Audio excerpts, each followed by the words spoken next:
తిరుపతి జిల్లా చంద్రగిరి నియోజకవర్గం చంద్రగిరి మండలం శ్రీనివాస మంగాపురంలో శ్రీ కళ్యాణ వెంకటేశ్వర స్వామి వార్షిక బ్రహ్మోత్సవాలకు ఏర్పాట్లు పూర్తయ్యాయి. నేటి నుంచి 26వ తేదీ వరకు కళ్యాణ వెంకన్న వార్షిక బ్రహ్మోత్సవాలను టీటీడీ నిర్వహిస్తోంది. ఆలయ ఆవరణను చలువ పందిర్లతో తీర్చిదిద్ది వివిధ రకాల పుష్పాలతో కన్నుల విందుగా అలంకరణ చేశారు.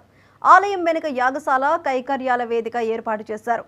ప్రతిరోజు హరికథలు, సంగీత కచేరీలు, ఇతర ఆధ్యాత్మిక కార్యక్రమాలు నిర్వహించనున్నామని టీటీడీ హిందూ ధర్మ ప్రచార పరిషత్ తెలిపింది.